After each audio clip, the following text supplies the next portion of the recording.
आटा चक्की वाले ने किसान से गेहूं खरीद लिए और उस गेहूं को आटे में कन्वर्ट करके आगे मार्केट में बेच दिया और हमसे सवाल पूछ लिया, ये जो गेहूं बेटे आटे में कन्वर्ट हुआ तो इसकी वैल्यू कितने रुपए से बढ़ी, या उस आटा चक्की वाले की इनकम कितने रुपए से बढ़ी, ये सवाल पूछ दिया। एक सवाल और पूछा बेटे, ये जो आटा आगे मार्केट में बेचा गया ये ब्रेड वाले ने खरीदा ब्रेड बनाने के लिए, और सवाल हमसे पूछा जो आटा ब्रेड में कन्वर्ट हुआ इसकी वैल्यू कितने रुपए से बढ़ी, या उस ब्रेड मेकर की इनकम कितने रुपए से बढ़ी। एक सवाल बेटे और पूछ लिया, वो सवाल हमसे ये पूछा, ये जो ब्रेड बेकरी वाले ने खरीदा और उसे केक में कन्वर्ट करके आगे मार्केट में बेच दिया, तो बेकरी वाले ने जो ब्रेड परचेज करा था और केक में कन्वर्ट करा उसकी वैल्यू कितने रुपए से बढ़ी, और या उस बेकरी वाले की इनकम कितने रुपए से बढ़ी। कुछ नहीं पता लग पा रहा ना, तो बेटे आज हम ये जानेंगे ये वैल्यू एडिशन क्या है, हिंदी में से मूल्य वृद्धि कहते हैं, क्या होती है, और ये हम कैलकुलेट कैसे करते हैं। ये जो तीन लोग थे, आटा चक्की वाला, ब्रेड वाला, बेकरी वाला, इनकी इनकम कितने कितने रुपए से बढ़ी, इन्होंने कितने रुपए के रॉ मटेरियल खरीदे, उसे प्रोडक्ट में कन्वर्ट करा, कितने रुपए का बेच दिया, कितने का गैप है, ये सब बेटे आज हम जानेंगे। चलिए तो आज बात करते हैं बेटे वैल्यू एडेड मेथड की।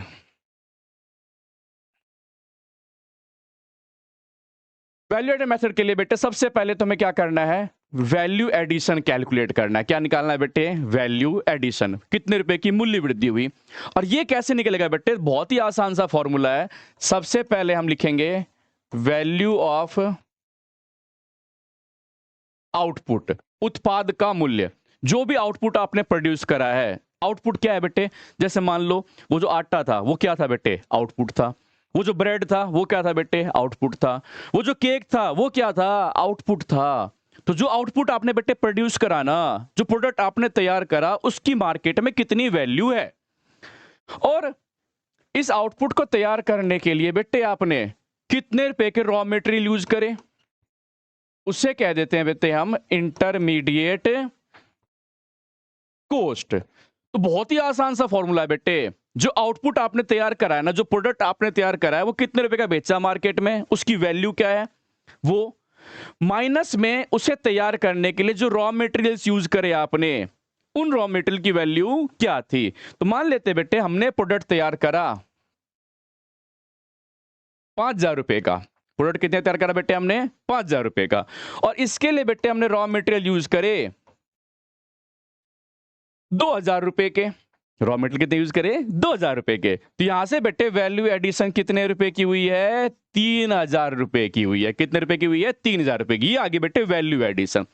तो सबसे पहला सवाल पूछा है कि वैल्यू एडिशन कितने रुपए का हुआ, कितने रुपए की मूल्य वृद्धि हुई। जो रॉ मटेरियल हमने खरीदा था उसे जब प्रोडक्ट में बेचा, प्रोडक्ट में कन्वर्ट करके मार्केट में बेचा, तो प्रोडक्ट कितने रुपए का बेचा गया, उसके लिए रॉ मटेरियल कितने के यूज करे, उनके बीच का जो डिफरेंस होता है ना बेटे, वो डिफरेंस क्या होता है, वैल्यू एडिशन। पहली बात समझ में आ गई होगी। अब बेटे ये बताओ, पेपर वाले क्या इतना आसान क्वेश्चन दे देंगे 3 नंबर में, नो बेटे ये लो वैल्यू ऑफ आउटपुट और ये लो इंटरमीडिएट कॉस्ट, मुझे बस ये बता दो इन दोनों के बीच का डिफरेंस क्या है वो बता दो। तो बेटे इतना आसान क्वेश्चन पेपर में नहीं आएगा वैल्यू एडिशन का। वो क्या करेंगे, मान लेते हैं क्वेश्चन है बेटे वैल्यू ऑफ आउटपुट मिसिंग है, कई क्वेश्चन में होगा बेटे ये वैल्यू ऑफ आउटपुट क्या रहेगा, मिसिंग रहेगा, उत्पाद का जो मूल्य है वो मिसिंग रहेगा। तो बेटे अगर ये मिसिंग हो ना, तो आपको क्वेश्चन में 2 चीज ढूंढनी है बस। सबसे पहली चीज क्या ढूंढनी है, सेल्स, और इसमें ऐड कर देना है बेटे आपको डेल्टा स्टॉक। इसमें क्या ऐड कर देना है बेटे, डेल्टा स्टॉक। अब सबसे पहला सवाल कि सेल्स और डेल्टा स्टॉक को जुड़ के क्या वैल्यू आउटपुट सही में आता है या नहीं आता। सेल्स क्या है, चेंज इन स्टॉक क्या है, अब इसके बारे में बात करते हैं। वैल्यू आउटपुट तो आपको पता लग गया, जो प्रोडक्ट हमने तैयार करा उस प्रोडक्ट की जो वैल्यू है ना बेटे, वो क्या कहलाएगी, वैल्यू ऑफ आउटपुट कहलाएगी। अब मान लेते हैं क्वेश्चन में ये मिसिंग है, तो हमें क्या क्या ढूंढना है, सेल्स और चेंज इन स्टॉक। अब सेल्स का मतलब बेटे जो आउटपुट आपने प्रोड्यूस करा वो जरूरी नहीं है सारा ही बिक जाए, लेकिन जो बिक गया उसे क्या कह देंगे बेटे, हम सेल कह देंगे। तो मान लेते हैं कि हमने 5,000 रुपए का जो भी पिछले इसमें हमने आउटपुट कितने तैयार करा था, 5,000 रुपए का, और रॉ मटेरियल कितने यूज करा, 2,000 रुपए का। तो मान लेते हैं मुझे ये आउटपुट की वैल्यू गिवन नहीं है कि मैंने 5,000 रुपए का आउटपुट तैयार करा, ये नहीं पता मुझे, लेकिन मुझे ये पता है बेटे मैंने मार्केट में बेच दिया कितने रुपए का, मान लो 3000 रुपए का आउटपुट। आउटपुट तैयार करा 5000 रुपए का, ये मुझे नहीं पता, लेकिन मुझे ये पता है कि मैंने आउटपुट बेचा कितने का है, 3000 रुपए का बेचा है बेटे मार्केट में। तो जो आउटपुट बेच दिया उसे क्या कह देंगे बेटे, सेल कह देंगे। तो सबसे पहले क्वेश्चन में ये ढूंढना है कि सेल क्वेश्चन में गिवन है या नहीं है, और सेल क्वेश्चन आपको मिलेगी अगर आउटपुट की वैल्यू नहीं दे रखी होगी।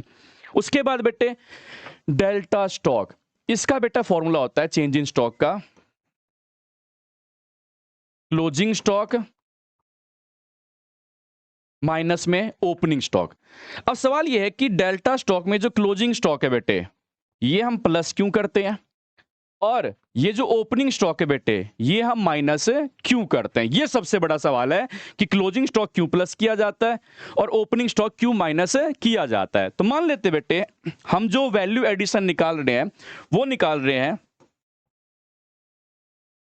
2021 से 22 का, कि 2021 से 22 में इकोनॉमी में कितने रुपए का वैल्यू एडिशन हुआ, ये जानना है बेटे हमें। तो मान लेते हैं 21 से 22 में ना बेटे हमने कितने रुपए प्रोडक्ट तैयार करा, मान लो बेटे 10,000 रुपए का हमने वैल्यू प्रोडक्ट तैयार कर दिया, या 10,000 रुपए का हमने बेटे इस साल प्रोडक्शन करी है।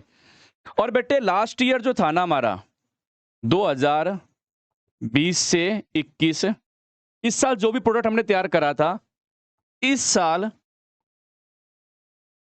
1,000 रुपए का आउटपुट क्या हुआ था बेटे, बचा हुआ था। तो 21 से 22 में बेटे हमारे पास 10,000 रुपए का आउटपुट हमने प्रोड्यूस करा है, और 1,000 रुपए का आउटपुट क्या हुआ बेटे, बचा हुआ है। तो टोटल आउटपुट बेटे यहां से कितना आ गया, 11,000 रुपए का। मतलब कहने का यह है कि लास्ट ईयर हमने जो भी प्रोडक्शन कर रखी थी 20 से 21 में, वो सारा नहीं बिका बेटे।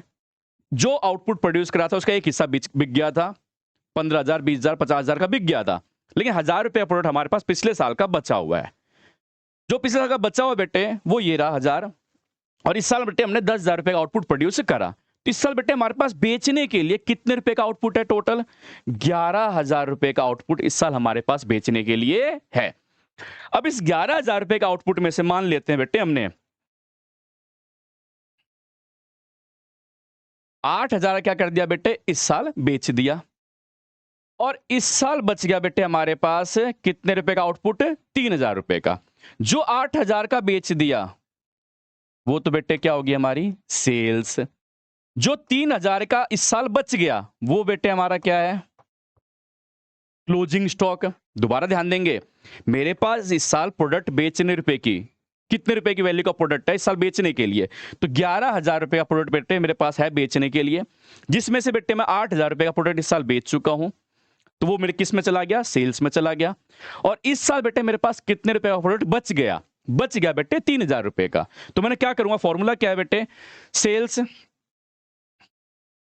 की वैल्यू अब यहां लिख रहा हूं बेटे, ये तो पहले मैंने एज्यूम कर रखी थी, कुछ वैल्यू मान ली थी। अब यहां सेल्स लिख रहा हूं बेटे मैं 8,000, क्लोजिंग स्टॉक लिख रहा हूं 3,000, 8 और 3 कितने हो गए बेटे, 11,000 हो गए। अब सबसे बड़ा सवाल कि क्या ओपनिंग स्टॉक माइनस करना है कि नहीं करना है, और क्यों करना है। तो बेटे पहले बताओ, ये जो 10,000 का आउटपुट मैंने इस साल प्रोड्यूस करा था, और जो 1,000 रुपए का आउटपुट मेरे पास पिछले साल का बचा हुआ था, तो जो बेटे पिछले साल का बचा हुआ है उससे अगर मैं इस साल बेचूंगा तो पिछले साल का जो बचा वो पिछले साल के लिए बेटे क्लोजिंग स्टॉक था, और वो इस साल आते ही वो क्लोजिंग कहलाएगा, ओपनिंग कहलाएगा, वो बेटे ओपनिंग कहलाएगा। तो इसका मतलब ये जो 1,000 रुपए का आउटपुट है ये मेरा इस साल का क्या था बेटे, ओपनिंग स्टॉक था। क्या था मेरे इस साल का, ओपनिंग स्टॉक। और ओपनिंग स्टॉक का मतलब कि ये लास्ट ईयर के प्रोडक्शन का पार्ट है, ये लास्ट ईयर के वैल्यू एडिशन का पार्ट है, और ये लास्ट ईयर के अगर प्रोडक्शन वैल्यू एडिशन का पार्ट है तो बेटे ये लास्ट ईयर की नेशनल इनकम में, डोमेस्टिक इनकम में, प्रोडक्शन में, इनकम में, सारी चीज में आ चुका है, हर एक चीज में ये इंक्लूड हो चुका है। तो बेटे जो लास्ट ईयर का प्रोडक्शन है, जो लास्ट ईयर की नेशनल इनकम को बढ़ा चुका है, डोमेस्टिक इनकम को बढ़ा चुका है, लोगों की इनकम को बढ़ा चुका है, अगर मैं इस साल उसे दोबारा इंक्लूड करूंगा तो क्या ये डबल काउंटिंग नहीं हो जाएगी बेटे, कि आप एक वैल्यू को बार बार दिखा रहे हो, इससे आपकी देश की इनकम ज्यादा दिखेगी, ओवर वैल्यूएशन दिखेगा, तो क्या ये चीज सही रहेगी, ये चीज बेटे सही नहीं रहेगी। कि जो लास्ट ईयर के प्रोडक्शन का पार्ट है वो ऑलरेडी लास्ट ईयर की डोमेस्टिक इनकम, नेशनल इनकम आ चुका है, उसे अगर दोबारा इस साल इंक्लूड करेंगे बेटे तो डबल काउंटिंग की प्रॉब्लम हो जाएगी, कि आप एक वैल्यू को दो बार दिखा रहे हो। ये 1,000 रुपए आपने पिछले साल भी दिखा दिया कि इस 1,000 रुपए का प्रोडक्शन हुआ है, और ये बेटे आप इस साल भी दिखा रहे हो, तो डबल काउंटिंग क्रिएट करेगा। इसलिए इस 1000 रुपए की वैल्यू को बेटे हम क्या करेंगे, माइनस करेंगे, एक्सक्लूड करेंगे। क्यों? क्योंकि ये इस साल के प्रोडक्शन का पार्ट नहीं है। नहीं है तो लो बेटे कर दिया 1000 माइनस। अब 3000 में से बेटे ये 1000 गए तो कितने बच गए बेटे यहां पे 2000। ये आ गया डेल्टा स्टॉक।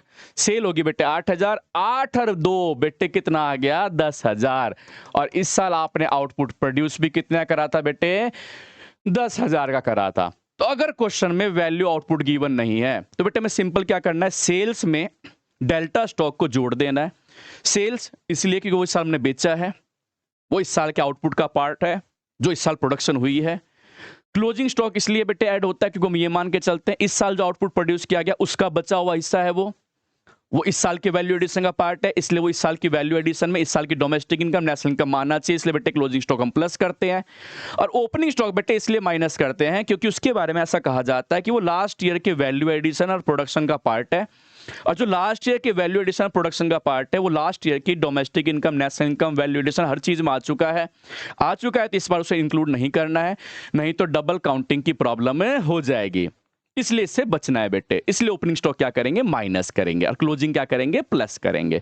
तो इतनी बात समझ में आ गई होगी कि अगर क्वेश्चन वैल्यू आउटपुट नहीं है तो सेल्स में चेंज इन स्टॉक ऐड कर देना है, इससे हम क्या निकाल लेंगे अपना वैल्यू आउटपुट निकाल लेंगे।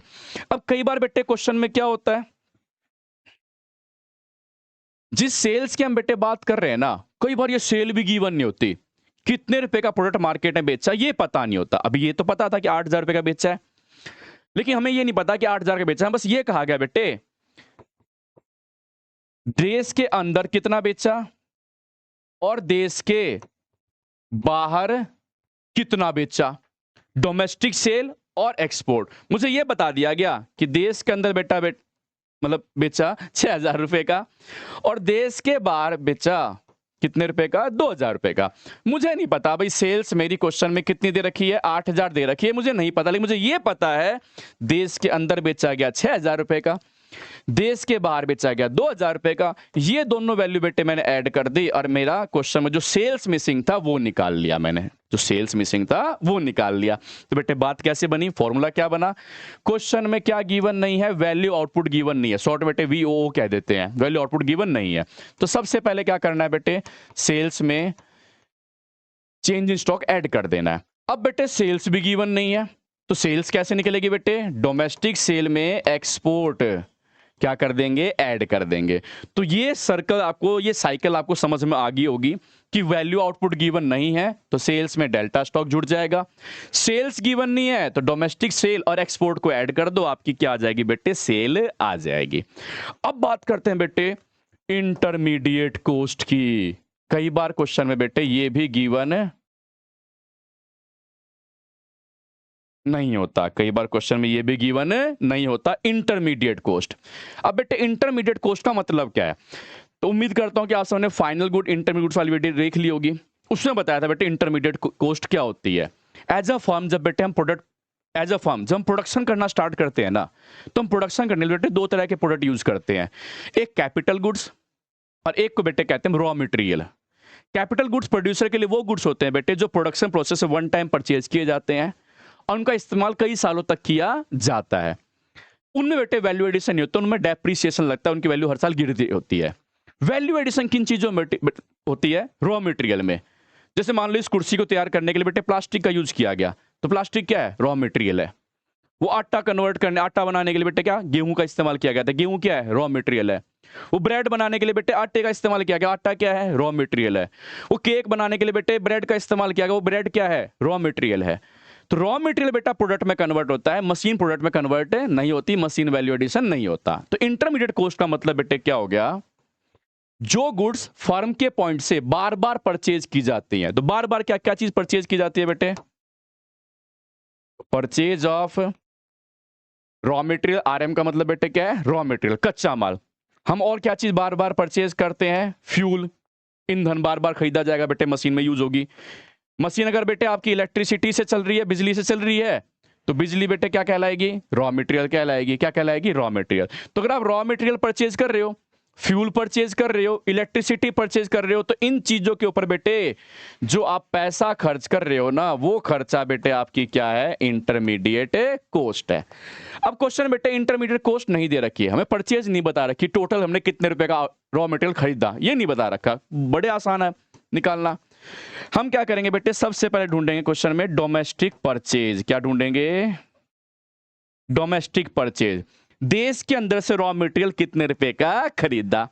और जरूरी नहीं बेटे सारा रॉ मटेरियल देश के अंदर से मिल जाए, बाहर से मंगाना पड़ सकता है। अगर बाहर से मंगाना पड़ गया बेटे तो उसे क्या कह देंगे, इंपोर्ट। क्या कह देंगे बेटे, इंपोर्ट कह देंगे। अब सबसे पहले उस पे जाते हैं बेटे, जो हमारा पहला 5,000 रुपए का मान लो आउटपुट तैयार करा, और 2,000 रुपया बेटे इंटरमीडिएट कॉस्ट है, ये 2,000 रुपया आपको नहीं पता, तो आप क्या करेंगे बेटे, जो रॉ मटेरियल खरीदा गया वो देश के अंदर से कितना खरीदा और देश के बाहर से कितना खरीदा। तो मान लेते बेटे देश के अंदर से खरीदा 2,000 रुपए का, देश के बाहर से खरीदा 1,000 रुपए का। कितने रुपए का, 1,000 रुपए का।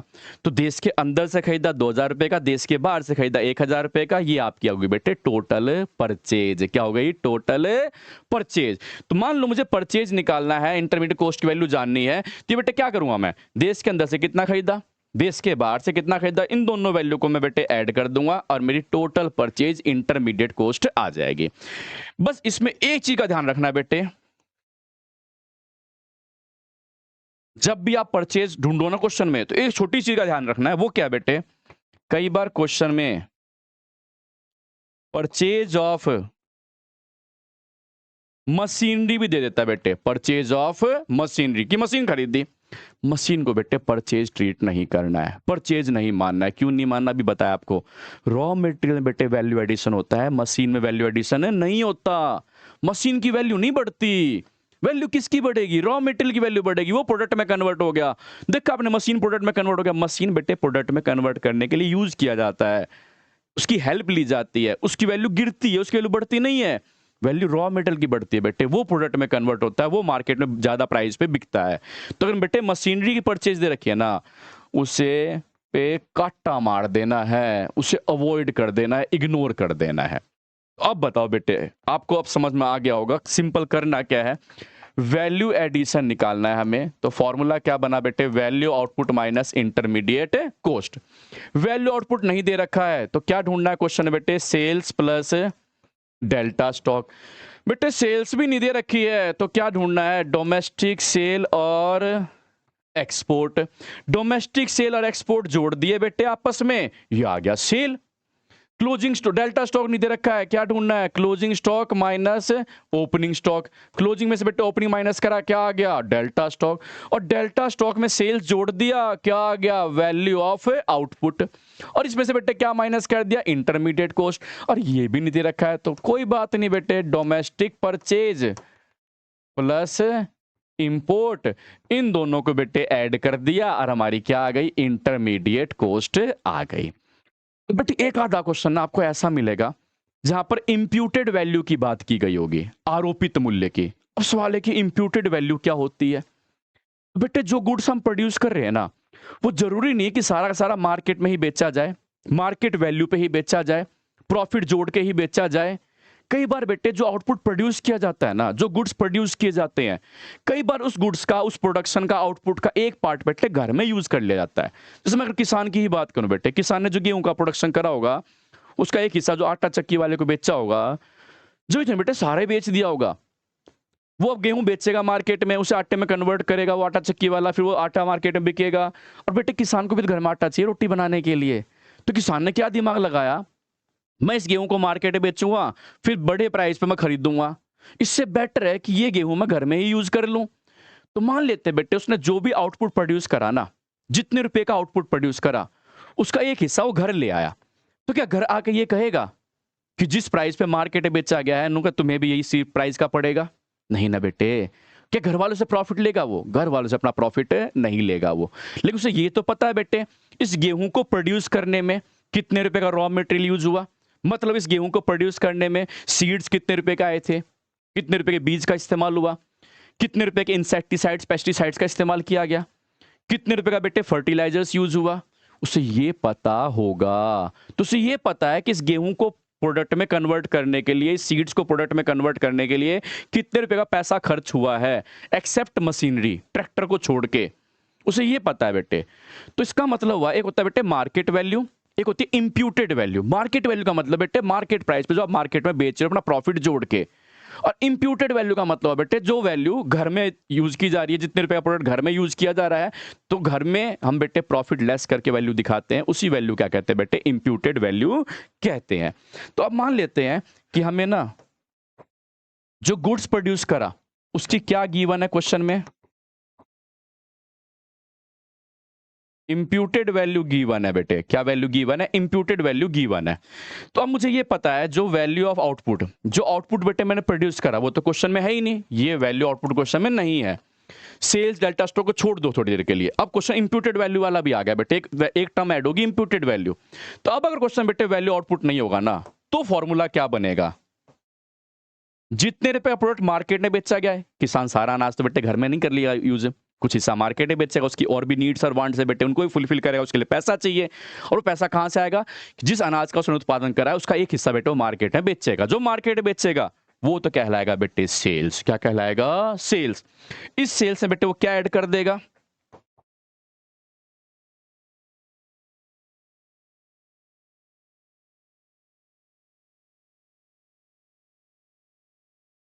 इंप्यूटेड वैल्यू ऐड कर देगा। क्या ऐड कर देगा बेटे, इंप्यूटेड वैल्यू। और सेल्स में इंप्यूटेड वैल्यू ऐड करके एक चीज और क्या ऐड करेंगे बेटे, हम डेल्टा स्टॉक। हम आउटपुट का जो पार्ट बेचना चाह रहे हैं बेटे, हम सोच रहे हैं कि अभी ना बेचे, बाद में जब प्रॉफिट होगा, प्राइस बढ़ेगा तब बेच लेंगे, अभी हमने स्टोर करके रखा है बेटे, जो स्टॉक बच गया हमारे पास वो हो गया बेटे डेल्टा स्टॉक। तो अब बेटे अगर क्वेश्चन है वैल्यू आउटपुट मिसिंग है, और इस बार क्वेश्चन में सेल्स और डेल्टा स्टॉक से भी ये दो वैल्यू नहीं है, इंप्यूटेड वैल्यू भी। और बेटे इंप्यूटेड वैल्यू किस चीज की, ये भी ध्यान रखना है, गुड्स की। तो अगर बेटे गुड्स की इंप्यूटेड वैल्यू दे रखे हैं, तो अब फॉर्मूला क्या बनेगा, वैल्यू आउटपुट का sales plus imputed value plus delta stock. अब जाके आएगा बेटे आपका वीओओ, वैल्यू ऑफ आउटपुट। एक चीज और ध्यान रखनी है, वो क्या ध्यान रखनी है, अगर क्वेश्चन वाला ना बेटे आपको पागल बनाए, वो कह दे बेटे सर्विसेज की इंप्यूटेड वैल्यू, सर्विसेज की इंप्यूटेड वैल्यू, तो कैसी बात कर रहा है, मतलब बेटे वो कह रहा है कि हमारे पेरेंट्स टीचर हैं, वो स्कूल में पढ़ा रहे हैं तो जो सैलरी ले रहे हैं, और बेटे घर में पढ़ाएंगे ना अपने बच्चों को तो उनसे फीस लेंगे। क्या बेटे ये पॉसिबल है, हमारे पेरेंट्स हमें पढ़ा रहे हैं, क्या हम उनकी मॉनिटरी वैल्यू कैलकुलेट कर सकते हैं, उनकी सर्विसेज की, जो सर्विस वो हमें दे रहे हैं उनकी मॉनिटरी वैल्यू कैलकुलेट नहीं कर सकते। वो बता क्या कह रहा है, कैसी बात कर रहा है, वो कह रहा है कि एक मेड है, वो बाहर सर्विस दे रही है, घर के काम कर रही है, हम उसको पे करते हैं, नो डाउट पे करते हैं। बेटे यही काम बेटे अगर मम्मी कर रही हो घर में, हमारी मदर बेटे एज हाउस वाइफ घर संभाल रही है, घर के काम करती है, तो क्या बेटे हमको पैसा देंगे कि लो मम्मी मेड को तो हम इतने देते हैं, आप घर के हो आप इतने में काम चला लो। पॉसिबल है नहीं है बेटे। हम मम्मी द्वारा घर में जो as a housewife mummy हमें सर्विस दे रही है उसकी मॉनिटरी वैल्यू बेटे हम कैलकुलेट नहीं कर सकते, उसकी मॉनिटरी वैल्यू होती ही नहीं है, नहीं होती ना। मान लेते हैं कि हमारे पेरेंट्स डॉक्टर हैं बेटे, वो बाहर इलाज कर रहे हैं तो पैसा ले रहे हैं अपनी सर्विसेज के लिए, उसकी मॉनिटरी वैल्यू है बेटे, उसकी मॉनिटरी वैल्यू वो कैलकुलेट करते हैं कि हमने इतने रुपए की सर्विस दी है। लेकिन बेटे घर में मान लो मरहम पट्टी कर दी, छोटी मोटी बीमारी होगी, बुखार होगा, कुछ भी होगा, घर में उन्होंने दवाई दे दी, तो हमसे पैसा लेंगे कि हाँ मैं देख बाहर तो इतने रुपए लेता हूं मैं, तू अपने घर का है, तू अपना है, तू इतने दे दियो। नहीं ना बेटे। तो क्या कहा गया, गुड्स की तो मॉनिटरी वैल्यू होती है, क्योंकि उस गुड्स को प्रोड्यूस करने में कितने रुपए का रॉ मटेरियल यूज हुआ वो हमें पता होता है बेटे।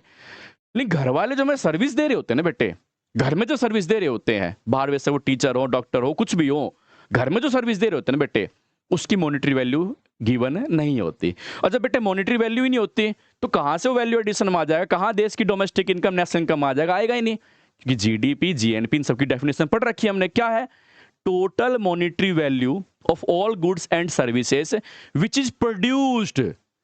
मतलब कहने का बेटे क्या हुआ कि जो हमारी कंट्री के अंदर आउटपुट प्रोड्यूस किया जा रहा है, चाहे वो गुड्स की फॉर्म में हो चाहे वो सर्विसेज की फॉर्म में हो, अगर उसकी मॉनिटरी वैल्यू है ना, अगर उसकी वैल्यू मनी की फॉर्म में गिवन है, तब तो वो जीडीपी या जीएनपी में आएगा। लेकिन बेटे अगर उसकी मॉनेटरी वैल्यू है ही नहीं, जैसा कि घर में जो सर्विस दी जा रही है उसकी मॉनेटरी वैल्यू नहीं होती, वो जीडीपी जीएनपी कहीं भी बेटे नहीं आएगा।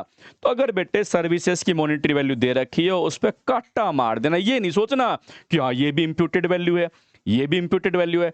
बेटे सर्विसेज की मॉनेटरी वैल्यू हम कैलकुलेट ही नहीं कर सकते जो सर्विसेज घर में दी जा रही है। आगे बात समझ में? तो अब बताओ, अगर वैल्यू आउटपुट क्वेश्चन में गिवन नहीं है तो सबसे पहले क्या ढूंढना है? सेल्स और डेल्टा स्टॉक। बेटे 99% क्वेश्चन इससे हो जाएंगे आपके। मैंने क्या कहा, 1% बेटे एक आधा क्वेश्चन ऐसा आ गया जिससे वो जो इंप्यूटेड वैल्यू का है, तो वहां बेटे फॉर्मूला क्या बन जाएगा? सेल्स में इंप्यूटेड वैल्यू ऐड करेंगे, डेल्टा स्टॉक ऐड करेंगे और फिर हमारा वीओ आ जाएगा। और आगे काम आपको पता ही है, इंटरमीडिएट कॉस्ट क्या कर देना है बेटे? माइनस कर देना है। ये तो बेटे होगी बात वैल्यू एडिशन की। हमने क्या निकाल लिया? वैल्यू एडिशन निकाल लिया। हालांकि ज्यादातर क्वेश्चन बेटे वैल्यू एडिशन आ गया ना, मतलब आपका आंसर आ गया, मेथड सॉल्व हो गया। लेकिन एक आधा क्वेश्चन बेटे ऐसा होगा, ऐसे कहा जाएगा ए का वैल्यू एडिशन, फिर कहा जाएगा बेटे एक बी है उसका वैल्यू एडिशन, फिर कहा जाएगा बेटे एक फर्म और है इकोनॉमी में सी, उसका वैल्यू एडिशन। बेटे तो कोई दिक्कत नहीं बेटे, ए का जैसा वैल्यू एडिशन निकाला हमने अभी जो निकाला, उसी मेथड से बी का भी निकाल देंगे और उसी मेथड से सी का भी निकाल देंगे। और ऐसा कहा गया कि देश में यही 3 फर्म है, ए बी और सी, इन तीनों का वैल्यू एडिशन बेटे हम क्या कर देंगे? ऐड कर देंगे और इससे हमारी इकोनॉमी का gross value addition at market price ये आ जाएगा बेटे। और इसी को हम कह देते हैं जीडीपी एट एमपी। अब सबसे बड़ा सवाल, चलो वीए का तो समझ में आता है, ये सब वीए थे जोड़ के वीए आ गया, वैल्यू एडिशन आ गया। लेकिन भैया ये क्या रट के आए हो क्या आप घर से? जी कैसे आ गया? अरे भैया ये तो आप रट के आए हो भाई, पक्की बात है एमपी आ गया, मतलब आपको पता है एमपी आता है। लॉजिक तो भैया आपने दिया ही नहीं, तो लॉजिक बेटे अब देंगे ना हम। अब सवाल ये है कि हम बात कर रहे हैं वैल्यू एडिशन की, बात कर रहे हैं प्रोडक्शन की, तो इसका मतलब जो आउटपुट तैयार किया गया बेटे, जो प्रोडक्ट तैयार किया गया, क्या तैयार करते ही डेप्रिसिएशन लगा दोगे क्या आप उस पे? डेप कब लगेगा? मैंने प्रोडक्ट तैयार करा, आपको बेचा, वो आपने यूज करा, यूज करने के बाद जब आप मार्केट में उसको बेचने गए तब पता लगा ओहो हमने तो ये प्रोडक्ट 1 साल यूज कर दिया, और 1 साल यूज कर दिया, अब इसकी वैल्यू क्या हो गई है? गिर गई है। इसका बेटे जब खरीदा था तब वैल्यू नहीं गिरी थी, वैल्यू यूज करने के बाद गिरी है। तो यूज करने के बाद गिरी है, इसका मतलब यूज करने के बाद ही तो डेप लगेगा, यूज करने से पहले कैसे डेप लगा दोगे? और आप जानते हो बिफोर डेप्रिसिएशन जो वैल्यू होती है, डेप से पहले की जो वैल्यू होती है वो होती है बेटे हमारी ग्रॉस वैल्यू। कौन सी वैल्यू?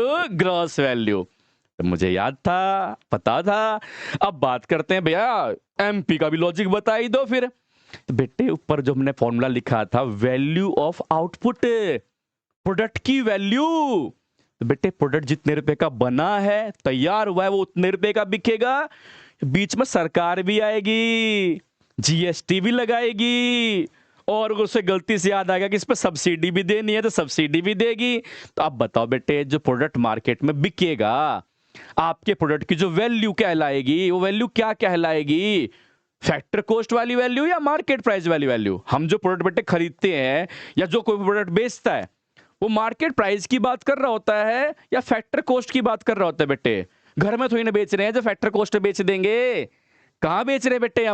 हम बेच रहे हैं मार्केट में। कहां बेच रहे हैं? मार्केट में।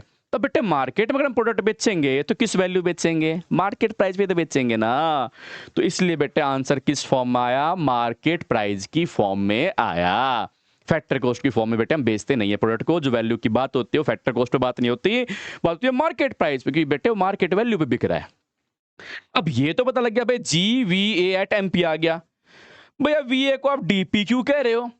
तो बेटे जो भी वैल्यू एडिशन हो रहा है ना, जो भी प्रोडक्शन हो रहा है ना, वो प्रोडक्शन पहले हम बेटे ये देखते हैं कि वो हमारी कंट्री की टेरिटरी के अंदर हो रहा है, हमारे देश की बाउंड्री के अंदर हो रहा है। और हमारी देश की बाउंड्री के अंदर बेटे अगर प्रोडक्शन होगा तो ये तो आप जानते हो कि हमारी देश के अंदर जो वैल्यू एडिशन किया जा रहा है, जो प्रोडक्शन की जा रही है, वो कौन कर रहा है? बेटे वो भी कर रहे हैं जो रेजिडेंट हैं और वो भी कर रहे हैं जो नॉन रेजिडेंट हैं। वो फर्म भी प्रोडक्शन कर रही है जिनका इकोनॉमिक इंटरेस्ट हमारी कंट्री के लिए लाई करता है। जो हमारे देश के फायदे के बारे में सोच रही हैं, और वो फर्में भी कर रही हैं जो प्रोडक्शन तो यहां कर रही हैं और लेके कहां जा रही हैं, बाहर जा रही हैं। तो बेटे रेजिडेंट और नॉन रेजिडेंट ये दोनों मिलके प्रोडक्शन कर रहे हैं, और दोनों के मिलके जो प्रोडक्शन होती है बेटे वो डोमेस्टिक प्रोडक्ट होता है, डोमेस्टिक आउटपुट होता है, क्योंकि वो टेरिटरी के अंदर प्रोड्यूस किया जा रहा है। तो लॉजिक समझ में आ गया बेटे कि क्यों वीए को डीपी कहा जाता है। तो अब समझ में आ गया होगा कि जो हम बात कर रहे थे शुरू में, आटा चक्की वाला है ना, फिर ब्रेड वाला, फिर केक वाला, इनकी इनकम कितने कितने से बढ़ी, ये थे बेटे ए, बी और सी। किसने कितने कितने रुपए वैल्यू एडिशन करा, किसकी इनकम कितने कितने रुपए से बढ़ी, ये कैसे कैलकुलेट होगा बेटे, तो आप बात समझ में आ गई होगी। अगली क्लास में बेटे हम न्यूमेरिकल पे ध्यान देंगे, इसके सारे न्यूमेरिकल लपेट देंगे।